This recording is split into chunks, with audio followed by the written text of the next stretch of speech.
like a butterfly.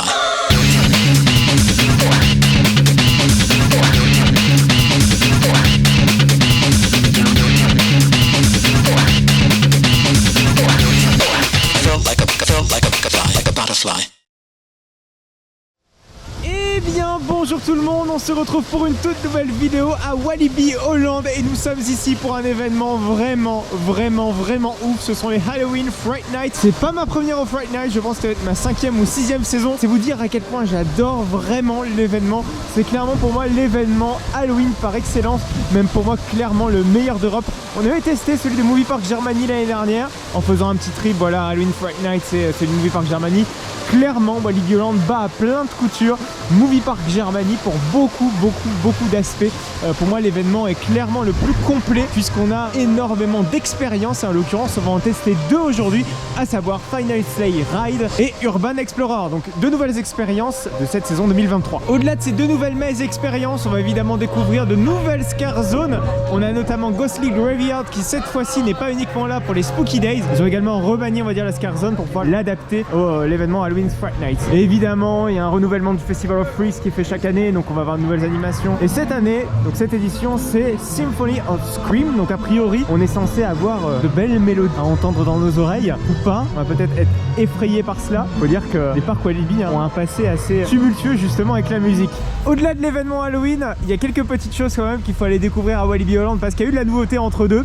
Alors c'est pas non plus la nouveauté révolutionnaire, quoique quand même Zamperla c'est quand même démené pour pouvoir essayer de nous pondre un coaster peut-être qualitatif, je leur laisse le bénéfice du doute. Puisque en effet Walibi Holland a ouvert un nouveau petit coaster de chez Zamperla. Bon, vous êtes en train de me dire ok Zamperla, mais qu'est-ce que tu nous racontes avec ça? Clairement Zamperla c'est pas le constructeur le plus réputé, mais le truc a tellement été soigné, ça a l'air propre, ingénieriquement parlant, même ne serait-ce que l'esthétique on va dire des trains, on a l'air d'être ultra fat. Donc j'attends quand même de voir ce que ça peut donner ce petit coaster, parce que clairement ça a l'air d'être un petit renouveau pour Zamperla, sachant qu'ils ont quand même de gros projets derrière à faire, notamment à Cedar Point avec Top Speed Dragster 2. Donc c'est un petit peu le premier pas, voir si Zamperla est clairement capable de faire mieux. Donc si le Kiddy est extrêmement fluide, peut-être qu'il y aura moyen d'avoir un bon Top Speed Dragster 2.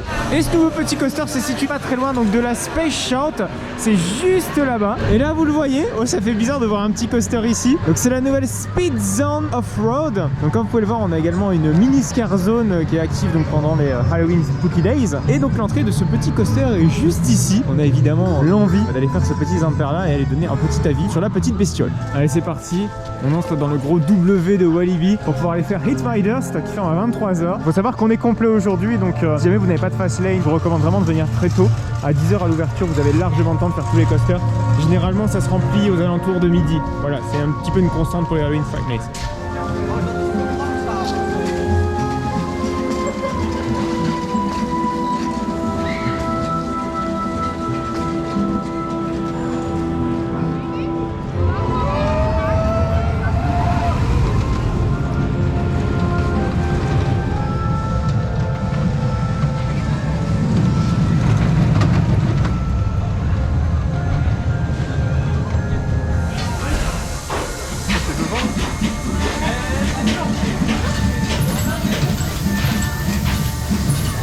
Bon écoutez, Hit My Dust c'est fait. Alors franchement c'est très chouette, très fluide. Vraiment Zamperla pour l'instant fait leur coaster le plus fluide, j'ai l'impression en tout cas que j'ai pu tester. Il y a même des petits effets sonores au niveau du dispatch, au niveau du lancement, au niveau de l'arrivée du train.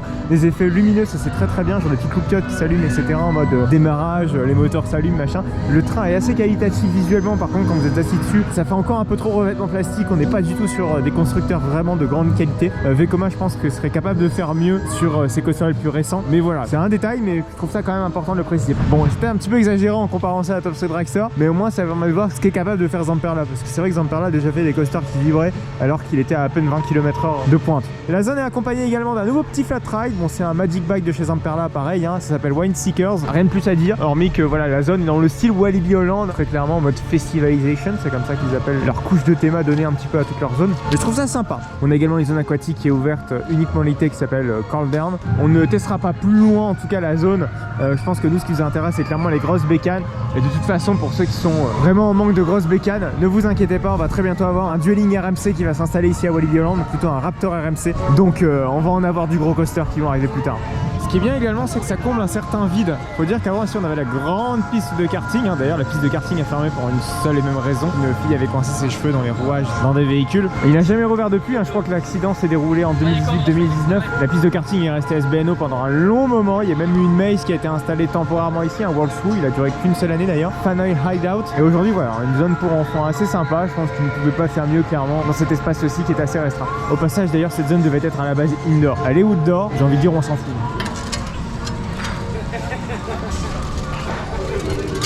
Wednesday, I guess. So the clubs are still Hi. still in my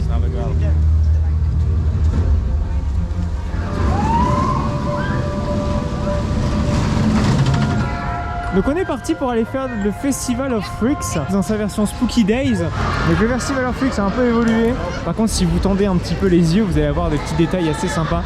On a des autotamponneuses là du parc qui sont juste au-dessus. On a quelques petits détails là qui viennent en fait d'anciennes Scare Zone. Bon, il y a des choses qui frappent là tout de suite, c'est qu'il y a quand même beaucoup plus de place qu'avant. C'est vrai que ça faisait un petit peu goulot d'étranglement ici et là on sent que ça respire un petit peu mieux. L'espace a été le plus possible repoussé pour essayer d'accueillir le plus de monde tout à l'heure en nocturne. Il y a toujours le Camp of Curiosity qui est là. Si jamais vous souhaitez voir une on-ride du Camp of Curiosity, n'hésitez surtout pas à aller voir la vidéo de l'année dernière. J'avais fait une mini on-ride où voilà, j'avais fait quelques petits plans séquences assez sympas pour vous montrer un petit peu ce que rend le Camp of Curiosity. On va pas le refaire, on va pas refaire une on-ride non plus. Donc si jamais vous souhaitez aller voir celle-ci, c'était dans la vidéo de l'année dernière. Le meilleur sera donc pour ce soir avec Eddie the Clown. Les dispatchs sont un peu compliqués aujourd'hui. Hein. Alors d'habitude ils sont 4 à checker la barre sur Goliath, en tout cas en Halloween Fright Night. Et là ils sont que 2. Un problème il est tout simple, c'est que malheureusement Walibi subit comme beaucoup de parcs un sérieux manque de personnel.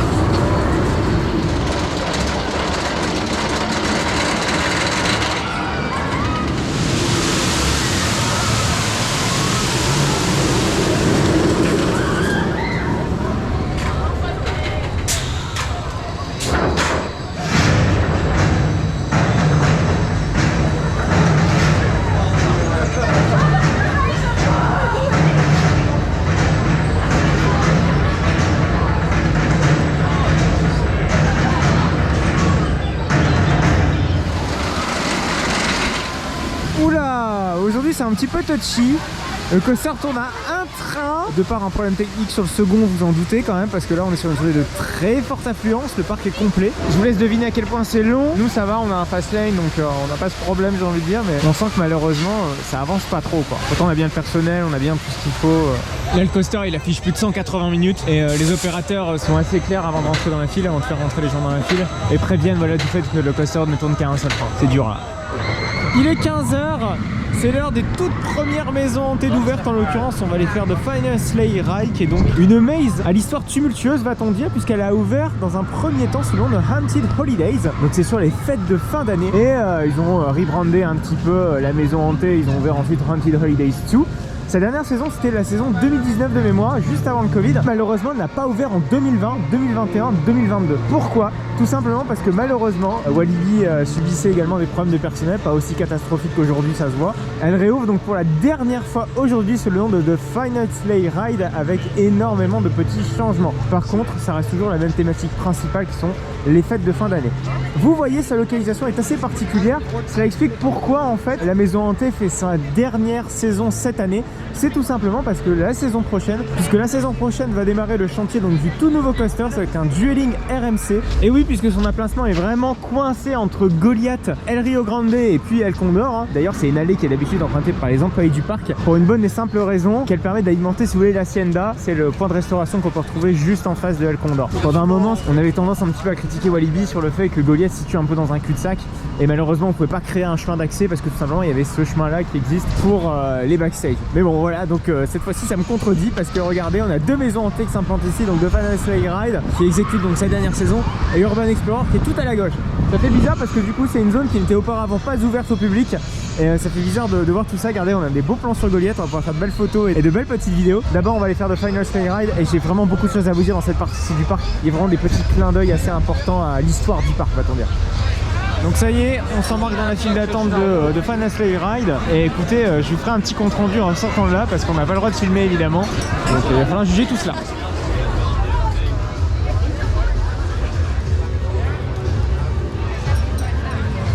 On ressort de The Final Sleigh Ride. Son plus gros défaut, un petit peu comme n'importe quelle maison hantée, j'ai envie de dire classique, c'est que malheureusement on est un peu trop collé. Mais on arrive quand même à se faire surprendre parce que vraiment leur jeu est absolument dingue. Ils se planquent vraiment très très bien. L'éclairage est suffisamment bien travaillé pour qu'on soit surpris. Elle est magnifique par contre cette maze, elle est vraiment très très belle. Il y a plein de petites scènes où vous faites surprendre par derrière. Par exemple la scène où on a des sapins de Noël. Si vous voulez, il y a quelqu'un qui sort comme ça des sapins de Noël à plusieurs reprises. Même quand vous voyez quelqu'un sortir d'un côté, en fait quand vous passez, c'est de l'autre côté, donc du coup vous faites surprendre par de l'autre côté. Donc il y a plein de petits jeux comme ça qui en font une excellente maze et qui en font aussi le fait quoi, Walibi Holland maîtrise très très bien ce genre de choses quoi.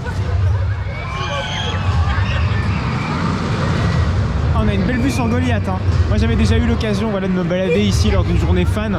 Donc c'est pas nouveau mais j'aime beaucoup cet endroit et ça me fait vraiment plaisir qu'elle va être exploitée très très prochainement. Parce que d'ici 2 ans les deux RMC vont vraiment situés juste ici. Donc on va pouvoir se balader, faire des coasters et pas très loin d'autres également pour pouvoir faire des petits plans, des petites photos. Et Goliath était tellement inaccessible qu'il va en devenir et ça c'est vraiment chouette. Bon après ça reste pas une grande scare zone ici hein. Le but ici c'est vraiment de relier les deux maisons hantées, à savoir Urban Explorer et The Final Sleigh Ride. En plein cœur de cette zone, on retrouve quelque chose qui est là depuis une éternité. C'est un petit pilier en mémoire du Flavor Off. Le Flavor Off, je rappelle, c'était l'ancien nom en tout cas que portait Walibi. Avant encore même Walibi Flavor, hein. En fait c'était un genre de jardin botanique. Et petite précision, le nom Flavor en fait ça hérite de la région en tout cas dans laquelle on est, c'est-à-dire le Flevoland. C'est le plus grand polder en tout cas au monde. Et un polder c'est tout simplement une zone qui a été asséchée pour pouvoir y vivre dessus. En l'occurrence les Néerlandais sont extrêmement forts là-dedans. Je rappelle on est aux Pays-Bas. Hein. C'est parti, on va aller donc faire Urban Explorer. Alors Urban Explorer c'est une maze qui a été installée donc dans ce côté-ci hein, du parc Walibi, ça je pense que vous devez vous en douter, donc derrière Goliath. Et en fait ça reprend énormément d'objets, en tout cas de l'ancien, de l'histoire de Walibi. Donc on va voir plein de choses, j'ai vraiment hâte parce que en tout cas ils ont vraiment bien mis ça en avant dans leur com. Elle va ne faire qu'une saison, c'est cette année. Donc forcément il était clairement immanquable de le faire. On va rentrer dans la file et après je vais vous donner un avis. On ressort de Urban Explorer et wow, c'est long, il y a énormément de choses à dire sur cette maze. C'est dommage qu'elle ne reste qu'une année, j'avais envie de la refaire là et tout est sold out. Donc on a une première partie où on vous donne une lampe et cette lampe en fait elle va vous rester sur toute la durée de la maze. Cette lampe si vous voulez elle est interactive, elle peut s'éteindre, s'allumer, enfin bref c'est chaud contrôlé, c'est tellement bien fait pour une maze qui est censée ne rester qu'une seule année. En fait au tout début on a énormément d'anciens décors de Walibi, on a vu des petits panneaux Six Flags, on a vu des trains d'El Condor, on a vu des mannequins d'eau, tellement de choses que je pense que ça me reviendra plus tard. Il y a tellement de bonnes idées à l'intérieur. À un moment on se retrouve vraiment enfermé dans des toilettes, mais genre d'anciennes toilettes, vraiment enfermé hein, dans des petites pièces comme ça. Et je me suis pris une giclée d'eau par le plafond. Les effets sont ouf, les scare-buttons sont ouf, on arrive à nous surprendre. Il y a des moments, il y a tellement de fumée que vous ne voyez strictement rien, vous ne savez absolument pas où vous allez. Vous manquez de vous casser la figure à tout moment. On nous enferme également dans une toute petite pièce, mais genre vous êtes tellement serré que vous avez du mal en fait à bouger, puis on vous surprend, voilà, il y a des choses qui vous tombent à la gueule, plein de flottes. Là par contre la flotte ça y va. Donc Urban Explorer, j'espère que vous l'avez fait cette saison si vous êtes venu à Walibi Holland, sinon c'est tant pis pour vous quoi. Mais c'est une excellente expérience, Je crois même que je préfère celle-ci à Bilo. Ça fait peur, c'est sympa, et vous n'êtes pas collé forcément aux fesses par d'autres groupes derrière parce que c'est une expérience. Ça fait partie également du package d'expérience quand Walibi Holland vous vend une expérience. Derrière vous êtes un petit comité quoi. Une bonne partie de la maze de Urban Explorer se situe vraiment dans ce bâtiment. Alors c'est marrant, je m'attendais absolument pas que ce soit dans ce bâtiment-ci. Je vous avoue c'était un petit bâtiment excentré. J'ai l'impression qu'il a été détruit ce bâtiment. Mais de toute façon je peux pas vous montrer ni même de photos. Parce que c'est des photos backstage et ça n'a pas à circuler. Le bâtiment on voit qu'il est désaffecté, qu'il a été là depuis longtemps et ça fait drôle quoi. Et en tout cas le truc a vraiment bien été adapté pour accueillir une maze quoi, c'est ouf.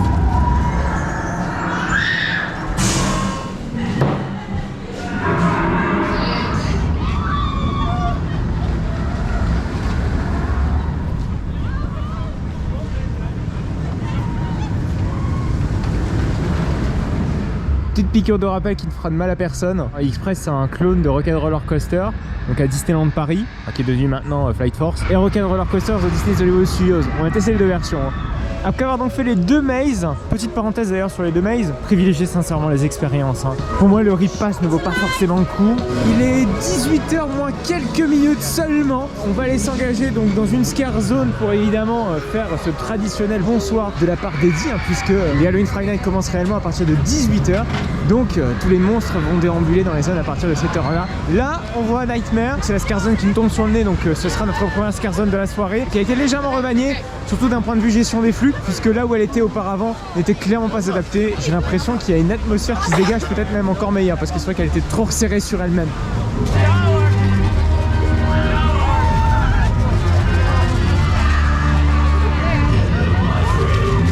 It is now 6 p.m. This means that the Halloween Friday Nights have begun. Welcome to the Symphony of Screams.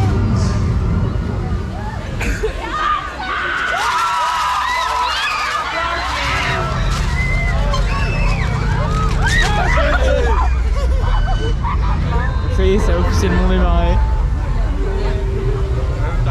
Donc là, comme vous le voyez, en fait, c'est une aire de jeu pour les gosses qui a été réhabilitée pour accueillir la Scare Zone.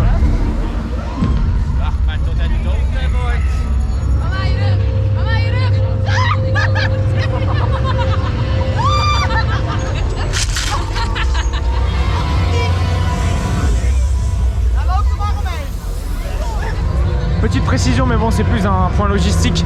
Désormais, l'entrée de la villa se fait ici. Ça permet un petit peu mieux de répartir les flux parce que le Walibi Playland était complètement saturé quand c'était comme ça.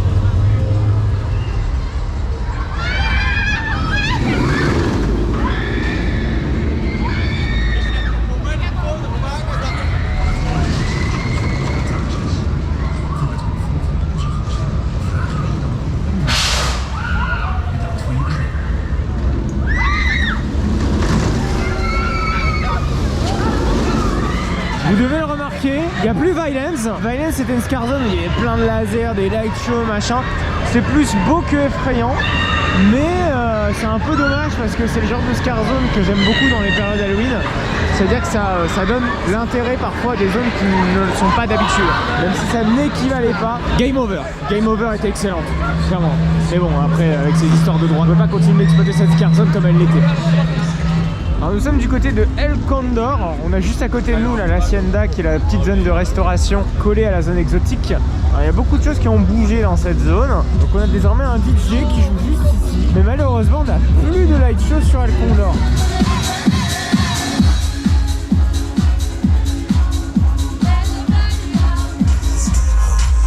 Regardez, toute la Main Street au niveau de la fontaine, voilà, était en rythme de la musique. Regardez, tout l'éclairage est vraiment bien travaillé, nickel, nickel. Même les lampions, regardez les petits lampions orange là-haut, tout ça est en rythme. Alors là, évidemment, quand je suis en train de vous parler, évidemment, c'est pas le cas. Mais regardez bien, sans doute avec le drop. Et là, voilà. C'est ouf quand même, hein. Il y a un light show même sur le petit truc à la con. Ah, la San Francisco, elle est toujours là. Allez, on va prendre notre casque.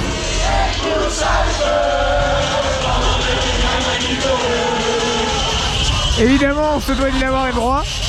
Nous sommes aux Pays-Bas.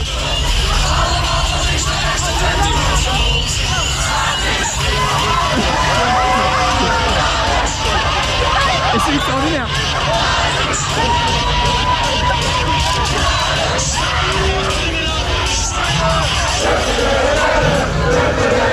Allez, sans le casque.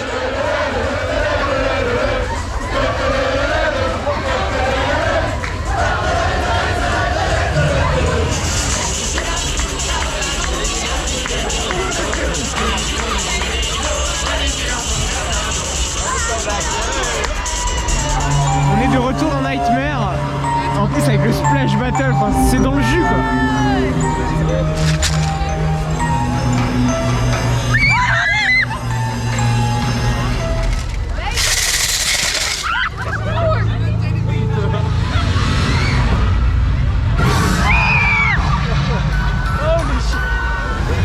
Regardez l'effet de profondeur, ils ont mis vraiment un éclairage tout au bout. Ce qui fait que du coup vraiment déjà le rouage permet de faire des ombres assez sympas. Waouh, ça donne une effet de profondeur à la zone qui était vraiment pas du tout le cas avant. Alors ça c'est tout con mais j'adore. Hein. On est sous l'arche d'entrée de la zone Wilderness, très stylé.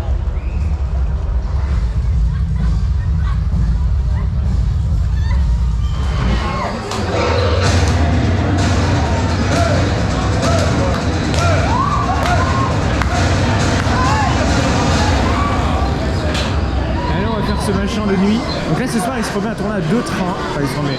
Let op, C'est la première fois de la journée. riem en laat de beugel open. Mais bon, ils sont démenés vraiment jusqu'à la fin pour pouvoir l'ouvrir à 2 trains. Attention, fasten only your seatbelt and leave your lap bar open.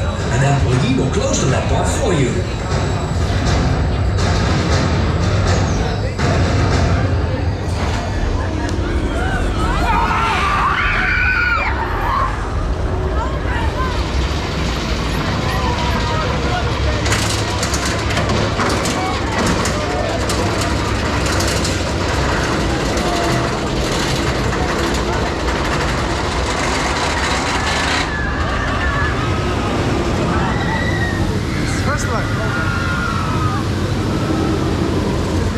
Oh là là, Mazette. Oh pétard que c'est bon. J'en avais presque oublié ce que c'était qu'un bon RMC. Time c'est toujours top 2, hein. Y a pas à chier des bulles. Hein. Le dernier RMC que j'ai fait c'était un an jour pour jour, c'était lui. C'est vrai que j'en ai pas fait d'autres de la saison. Et Iron Gwazi reste sur mon top 1. Même s'il y a 2-3 petits éclairages voilà, qui ont été supprimés au niveau du double inverting corner stall là. Oui, Time c'est toujours une dinguerie. Sleek Revealed. Il y a tellement de fumée dans cette zone. On n'y voit plus rien.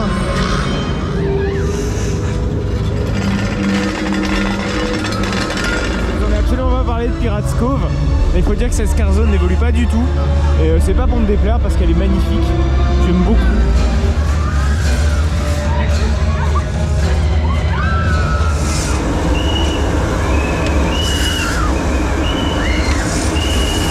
Le bateau se crache. Eh oui, le bateau s'est crashé malheureusement. J'adore cette scène.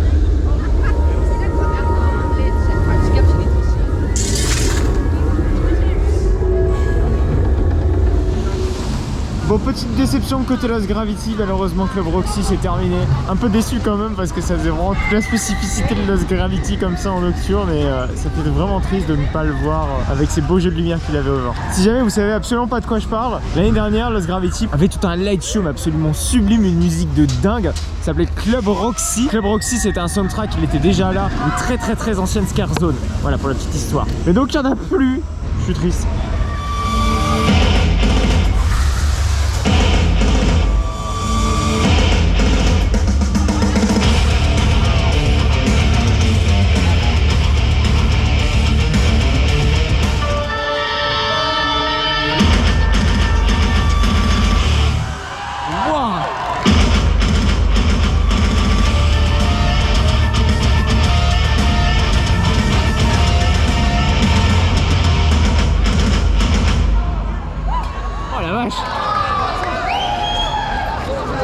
Et ben ça c'est ce qui s'appelle du show. Et là on retourne en mode Festival of Freaks classique quoi. Tout va bien.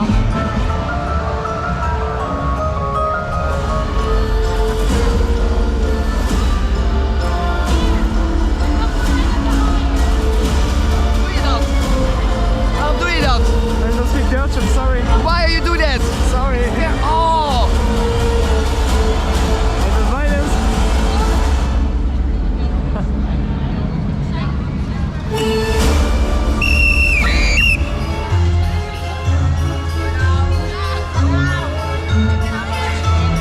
Il est 23h moins quelques secondes. Ça veut dire que les Halloween Fright Nights touchent à leur fin.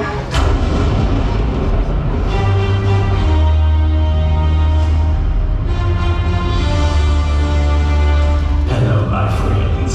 It is now 11 p.m. This means that the Halloween Fright Nights have come to an end. The Symphony of Screams is over for now. Sleep tight.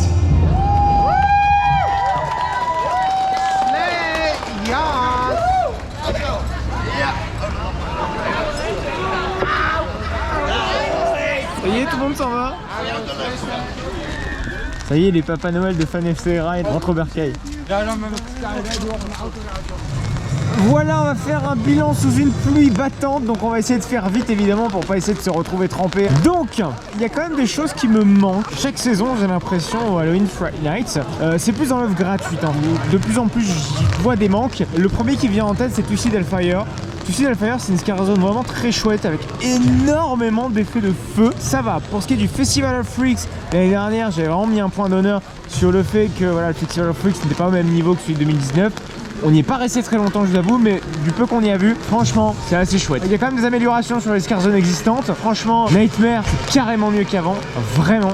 Par contre, pour ce qui est de l'offre payante, ça s'améliore tout le temps. Hein. On a vraiment été ultra étonné positivement par la qualité de Urban Explorer. Il y a également un truc qui me manque beaucoup, c'est les light shows sur les coasters. El Condor et Lost Gravity, c'était deux gros light shows qui me faisaient vraiment triper. Je pense comprendre ce choix, tout simplement parce que les vacances d'hiver, c'est-à-dire l'ouverture hivernale, cherche à répondre justement à cela, avec énormément de lumière et de light show sur les coasters, sur les attractions dans le parc. Je pense que je devrais aimer les Bright Night du coup, mais du coup on sent vraiment cette scindation entre Fright Night et Bright Night. Mais ça reste selon moi le meilleur événement Halloween d'Europe, hein. Il n'y a pas à chier des bulles. C'est donc la fin de cette vidéo. Si jamais elle vous a plu, n'hésitez donc surtout pas à la liker. Vous avez évidemment la possibilité de vous abonner puisqu'il va y avoir énormément de vidéos pendant les vacances de Noël. C'est vrai qu'il y a pas mal de parcs maintenant qui ouvrent pour leur saison hivernale, donc on va aller quand même aller tester tout ça, aller visiter tout cela.